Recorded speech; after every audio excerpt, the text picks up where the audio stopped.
Everyone, welcome back to our channel. जैसे कि आपको पता है कि हमारी जो 6th यूनिट थी DSSB TGT नेचुरल साइंस के लिए इम्यूनोलॉजी, उसमें आपको 4 सब टॉपिक्स दिए हुए थे, जिसमें से मैं 3 सब टॉपिक के MCQ आपको कंप्लीट करा चुकी हूँ। आज हम करेंगे अपने 4th एंड लास्ट सब टॉपिक के MCQ। इसके साथ ही हमारे इम्यूनोलॉजी के MCQ भी कंप्लीट हो जाएंगे। तो हमारा जो 4th सब टॉपिक है वो है immune system in health and disease. ठीक है, तो जेल एंड कॉम्स की जो क्लासिफिकेशन है हाइपर सेंसिटिविटी की, उन्होंने कितने क्लासेस में डिवाइड किया है हाइपर सेंसिटिविटी के, उन्होंने कितने टाइप्स बताए हैं। ठीक है, 2, 3, 4 या फिर 5। तो जब मैंने आपको हाइपर सेंसिटिविटी पढ़ाया था तो मैंने आपको बताया था कि 4 टाइप की हाइपर सेंसिटिविटी है, किसके अकॉर्डिंग, जेल एंड कॉम की जो क्लासिफिकेशन है उसके अकॉर्डिंग। ठीक है, तो इसका आंसर क्या है, 4 टाइप की हाइपर सेंसिटिविटी आपको पढ़नी है आपके सिलेबस में।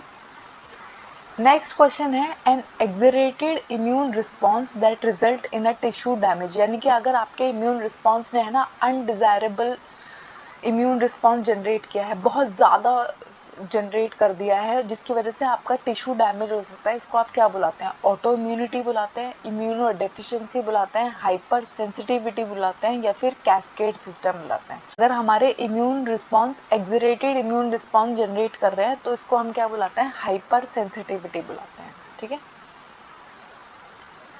हाइपर सेंसिटिविटी होती क्या है, एक्सरेटेड इम्यून रिस्पॉन्स को हम क्या बुलाते हैं, हाइपर सेंसिटिविटी बुलाते हैं। उसके अलावा जेल एंड कॉम्स ने इसको कितने टाइप्स में क्लासिफाई किया है, 4 टाइप्स में क्लासिफाई किया है। ठीक है, अब आपको बताना है कि आपकी जो इमीडिएट रिएक्शन है जिसको करने में हमारी कौन मदद करेगा, IgE एंटीबॉडी अकर करती है। IgE एंटीबॉडी की मदद से जो हाइपर सेंसिटिविटी अकर होती है उसको हम कौन सा टाइप होती है, वो type 1 hyper sensitivity, type 2 hyper sensitivity, type 3 hyper sensitivity या फिर टाइप 4 हाइपर सेंसिटिविटी। तो आपको पता है जो हमारी IgE एंटीबॉडी होती है वो किस में रोल प्ले करती है, हमारी टाइप 1 हाइपर सेंसिटिविटी में रोल प्ले करती है। नेक्स्ट क्वेश्चन है, a cytotoxic reaction mediated by IgG antibody या फिर IgM एंटीबॉडी, यानी कि या तो IgG एंटीबॉडी की जरूरत पड़ेगी या फिर IgM एंटीबॉडी की जरूरत पड़ेगी। कौन से टाइप की हाइपर सेंसिटिविटी रिएक्शन की बात हो रही है, टाइप 1 की, टाइप 2 की, टाइप 3 की या फिर टाइप 4 की। तो मैंने आपको बताया था जो हमारी टाइप 2 हाइपर सेंसिटिविटी होती है उसके अंदर कौन होता है, हमारी IgG या फिर IgM एंटीबॉडी रोल प्ले करती है, हमारे टाइप 1 में IgE एंटीबॉडी रोल प्ले करती है। ठीक है,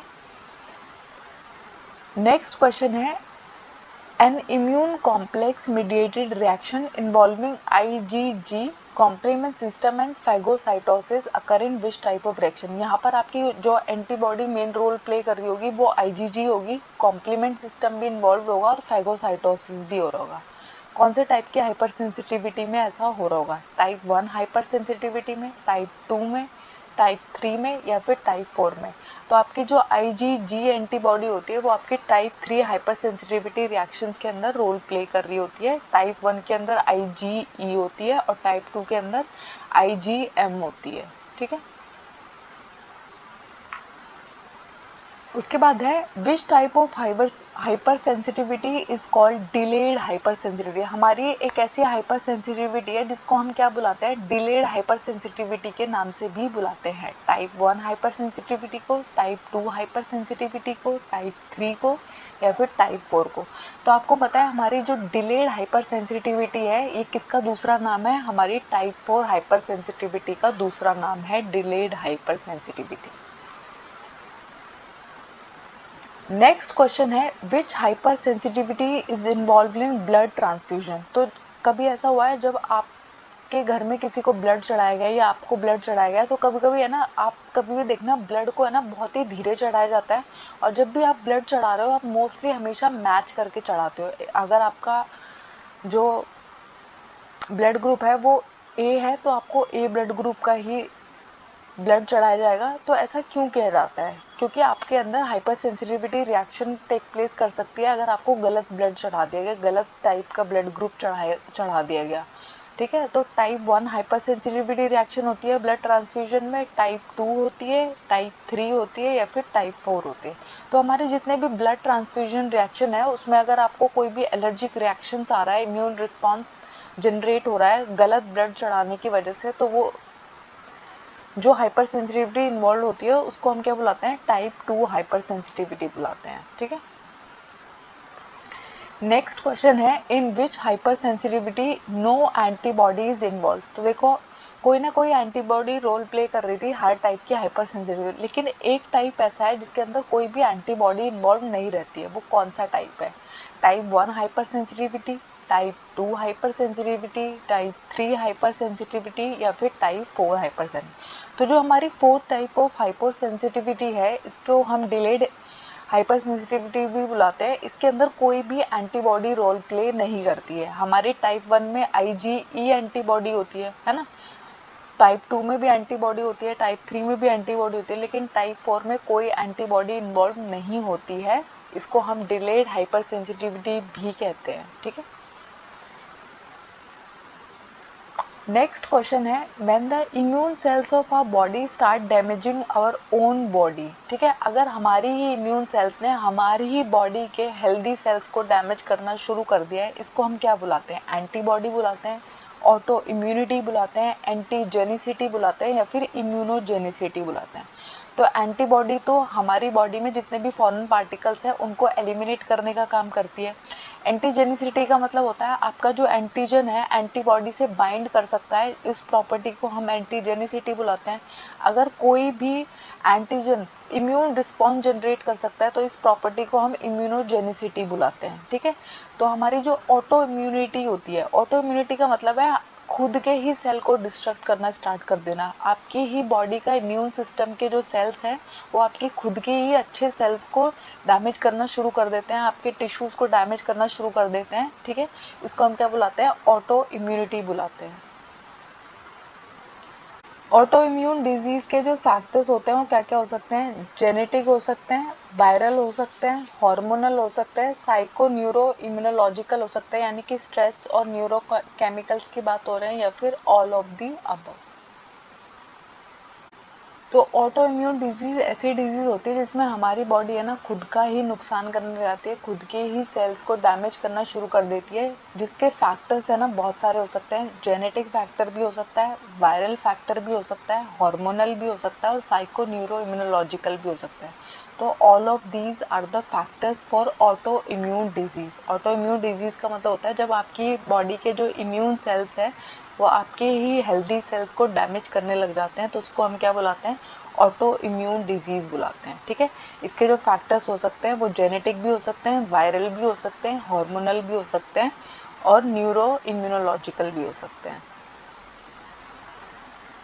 नेक्स्ट है, which of the following disease are example of autoimmune disease. हमारी बॉडी में डिफरेंट डिफरेंट टाइप की डिजीज हो सकती है, तो उसमें से ऑटो इम्यून डिजीज के एग्जाम्पल कौन से हैं?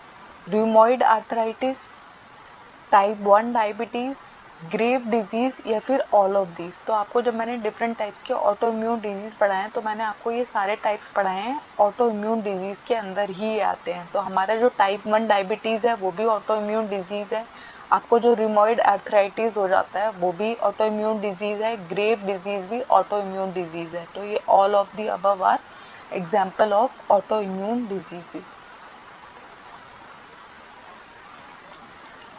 नेक्स्ट क्वेश्चन है, which disease does not come under primary immunodeficiency disease. Immunodeficiency disease के दो टाइप होते हैं, एक होता है प्राइमरी, एक होता है सेकेंडरी। तो इनमें से प्राइमरी के अंदर कौन सी बीमारी नहीं आती है? SCID, DiGeorge syndrome, HIV, Chediak, Higashi syndrome. तो हमारे जो बाकी के सारे हैं ये प्राइमरी इम्यूनोडेफिशिएंसी का एग्जाम्पल है, लेकिन HIV हमारा सेकेंडरी इम्यूनोडेफिशिएंसी का एग्जाम्पल है। नेक्स्ट क्वेश्चन है, cytokine proteins have various characteristic, which of the following are characteristic of cytokine?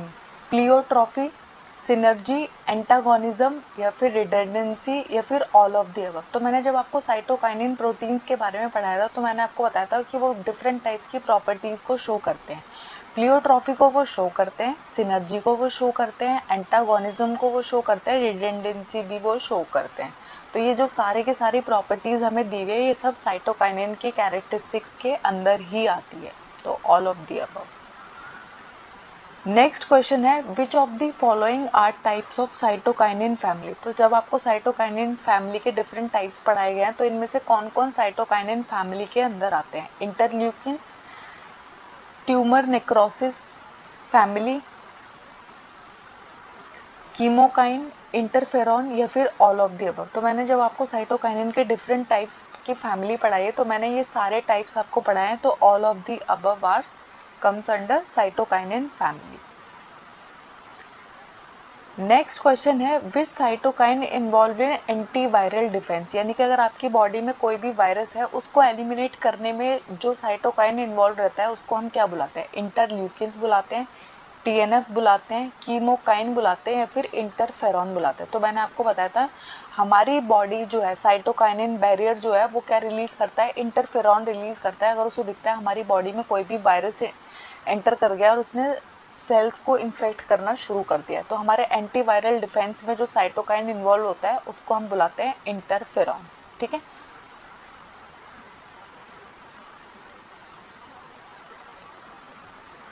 Next है identify the incorrect statement. When cytokine are used to treat disease such as cancer called therapeutic cytokinin. अगर cytokinin का इस्तेमाल बीमारियों का इलाज करने के लिए किया जा रहा है तो इनको हम थेरेप्यूटिक साइटोकाइन कहते हैं। क्या ये सही स्टेटमेंट है? साइटोकाइन जो है वो सेल ग्रोथ के बहुत ही अच्छे क्रिटिकल रेगुलेटर होते हैं, एपोप्टोसिस में रोल प्ले करते हैं और आपके टिश्यू जो डैमेज हो गए उनके रिपेयर में भी रोल प्ले करते हैं। साइटोकाइन जो है वो आपकी बॉडी में इन्फेक्शंस को फाइट करने में हेल्प करता है। जैसे कि इंटरफेरॉन आपकी बॉडी में जब रिलीज होएगा तो आपको हेपेटाइटिस बी सी डी से प्रोटेक्शन देता है। टीएनएफ जो है वो मेन ट्रिगर नहीं है इन्फ्लेमेटरी रिस्पॉन्स का। तो आपको पता है साइटोकाइनिन के बारे में सारे स्टेटमेंट करेक्ट है, सिर्फ टीएनएफ जो है वो मेन ट्रिगर होता है। हमारी बॉडी में जितना भी इन्फ्लेमेटरी रिस्पॉन्स आ रहा है वो टीएनएफ की वजह से आ रहा होता है। तो यहाँ पे लिखा है नॉट अ मेन ट्रिगर, तो ये मेन ट्रिगर है। ठीक है, तो इसलिए ये इनकरेक्ट स्टेटमेंट हो गया, गलत है ये स्टेटमेंट। ठीक है, अगर यहाँ पर लिखा होता TNF is the main trigger of inflammatory response तो ये सही होता।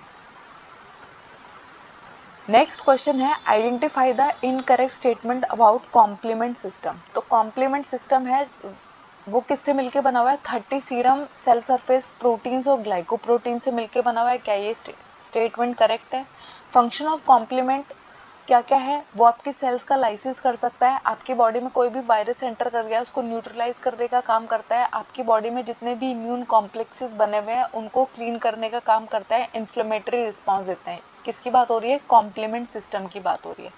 कॉम्प्लीमेंट कंपोनेंट जो है उसको मेनली कौन बनाता है? आपका जो लिवर हिपैटोसाइट, यानी कि आपके लिवर के अंदर एक सेल है जिसको हम हिपैटोसाइट बोल रहे हैं, वो क्या करता है? आपके कॉम्प्लीमेंट कंपोनेंट्स को बनाने का काम करता है मेनली। ठीक है, कॉम्प्लीमेंट पाथवे जो है वो सिर्फ दो प्रकार के होते हैं, एक है क्लासिकल और एक है अल्टरनेट। तो आपको पता है कॉम्प्लीमेंट के बारे में सारी बातें सही है, सिर्फ एक इनकरेक्ट स्टेटमेंट है, वो है कि इसके दो टाइप के पाथवे होते हैं। आपको पता है इसके पाथवे जो होते हैं वो दो टाइप के नहीं होते, 3 टाइप के होते हैं। ठीक है, नेक्स्ट क्वेश्चन है which of the following are complement activation pathway. इनमें से कौन कौन सा कॉम्प्लीमेंट एक्टिवेशन पाथवे के एग्जाम्पल है? Classical pathway, lectin pathway, alternate pathway या फिर ऑल ऑफ द अबव। तो अभी मैंने आपको बताया कि कॉम्प्लीमेंट एक्टिवेशन के 3 पाथवे हैं, उनमें से सबसे पुराना है क्लासिकल पाथवे, दूसरा है लैक्टेन पाथवे और तीसरा है अल्टरनेट पाथवे। तो all of the above are complement activation pathway. ठीक है, नेक्स्ट क्वेश्चन है which complement pathway requires antibody. ऐसा कौन सा कॉम्प्लीमेंट पाथवे है जिसमें एंटीबॉडी की रिक्वायरमेंट होगी? अगर एंटीबॉडी प्रेजेंट नहीं होगी तो ये जो पाथवे है ये अपना काम कंप्लीट नहीं कर पाएगा। Classical pathway, lectin pathway, alternate pathway या फिर नन ऑफ दीज। तो आपको पता है जो हमारा क्लासिकल पाथवे है जो सबसे पहले डिस्कवर किया गया था उसके अंदर एंटीबॉडी की रिक्वायरमेंट होती है। अगर एंटीबॉडी की बाइंडिंग नहीं होगी तो ये पाथवे अपने आप को एक्टिवेट नहीं कर पाता है। ठीक है, तो क्लासिकल पाथवे जो है उसके अंदर आपको एंटीबॉडी की रिक्वायरमेंट होती है। लैक्टिन पाथवे और अल्टरनेट पाथवे जो है वो एंटीबॉडी इंडिपेंडेंट है, इनको एंटीबॉडी नहीं चाहिए, उसका रिक्वायरमेंट नहीं है इनको। नेक्स्ट क्वेश्चन है which complement pathway is activated by terminal mannose residue of glycoproteins found on surface of bacteria. यानी कि आपका कौन सा पाथवे एक्टिवेट होगा अगर आपकी बॉडी के अंदर कोई बैक्टीरिया एंटर किया है, उसके पास है ना मेनोज रेजिड्यू है, classical pathway, lectin pathway, alternate pathway या फिर नन ऑफ दीज। तो मैंने आपको बताया था जब भी आपकी बॉडी के अंदर कोई बैक्टीरिया एंटर करता है और उसके सरफेस के ऊपर अगर कोई टर्मिनल मेनोज रेजिड्यू है तो उसके साथ जाके हमारे लैक्टिन प्रोटीन्स जो है वो बाइंड करना शुरू कर देते हैं। तो कौन सा पाथवे हमारा एक्टिवेट होता है इसकी वजह से? Lectin pathway. ठीक है, लैक्टिन एक टाइप के प्रोटीन्स का टाइप है जो किससे जाके बाइंड करता है? मेनोज रेजिड्यू के साथ जाके बाइंड करना शुरू कर देता है और एक्टिवेट कर देता है इस पाथवे को। नेक्स्ट क्वेश्चन है ऐसा कॉम्प्लीमेंट पाथवे का नाम आपको बताना है जिसमें है ना एंटीबॉडी की रिक्वायरमेंट नहीं है और बहुत सारे फैक्टर्स प्रेजेंट होते हैं, जैसे कि factor B, factor D and factor P. Classical pathway, lectin pathway, alternate pathway या फिर नन ऑफ। देखो क्लासिकल पाथवे तो हो ही नहीं सकता क्योंकि उसमें तो एंटीबॉडी की रिक्वायरमेंट थी। ये जो वेरियस फैक्टर्स प्रेजेंट होते हैं ये हमारे अल्टरनेट पाथवे के अंदर प्रेजेंट होते हैं। ठीक है, लैक्टिन पाथवे के अंदर क्या चाहिए? बैक्टीरिया के ऊपर जो मेनोज रेजिड्यू होता है उसको देखते ही हमारे लैक्टिन प्रोटीन्स एक्टिवेट हो जाते हैं। और बहुत सारे फैक्टर्स जो ये डिफरेंट डिफरेंट टाइप के फैक्टर्स यहाँ दिए हुए हैं वो किस में उनकी रिक्वायरमेंट होती है? अल्टरनेट पाथवे के अंदर उनकी रिक्वायरमेंट होती है। एमएचसी का फुल फॉर्म आपको बताना है, maximum histone complex, membrane histone complement, membrane histocompatibility complex, major histone complex. तो आपको पता है एमएचसी जो हमारा लास्ट लेक्चर था इम्यूनोलॉजी का, मेजर हिस्टोकम्पैटिबिलिटी कॉम्प्लेक्स। ठीक है, हमारे जो सेल सरफेस होते हैं उनके ऊपर ये एमएचसी जीन्स प्रेजेंट होते हैं जो क्या करते हैं? एंटीजन को हमारी बॉडी से एलिमिनेट करने में हेल्प करती है। ठीक है, एमएचसी के 3 टाइप होते हैं।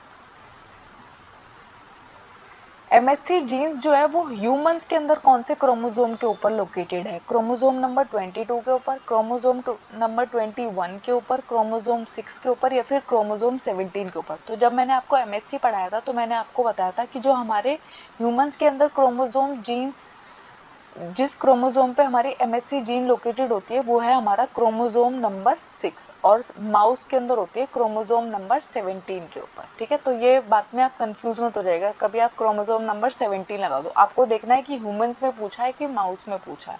ह्यूमंस के अंदर होता है क्रोमोसोम नंबर 6, माउस के अंदर होता है क्रोमोसोम नंबर 17। कौन सा एमएचसी जो है वो आपके एंडोजिनस एंटीजेंस को प्रेजेंट करने का काम करता है? ठीक है, एमएचसी 1, एमएचसी 2, एमएचसी 3 या फिर एमएचसी 4। तो आपको पता है एंडोजिनस एंटीजेंस को प्रेजेंट करने का काम करता है हमारा एमएचसी 1। ठीक है, एमएचसी 1 क्या करता है? हमारी बॉडी के अंदर जितने भी एंडोजिनस एंटीजेंस हैं उनको एलिमिनेट करने के में जो इन्वॉल्व होता है वो होता है हमारा एमएचसी 1। नेक्स्ट क्वेश्चन है आपका कौन सा एमएचसी एक्सोजिनस एंटीजन को प्रेजेंट करने का काम करता है? एमएचसी 1, एमएचसी 2, एमएचसी 3 या फिर एमएचसी 4। तो हमारे जितने भी बॉडी में बाहर से जो बैक्टीरिया आ रहे हैं उनको एलिमिनेट करने का काम कौन करता है? हमारा एमएचसी 2 करता है। ये हमारे एक्सोजिनस एंटीजन्स को प्रेजेंट करने का काम करता है, एलिमिनेट करने का काम करता है। थैंक यू, आई होप इस टॉपिक में आपको कोई डाउट नहीं है। इसके साथ ही हमारे 6 यूनिट कंप्लीट हो गए हैं विद एमसीक्यू। हमारे चैनल को लाइक कीजिएगा, शेयर कीजिएगा, सब्सक्राइब कीजिएगा।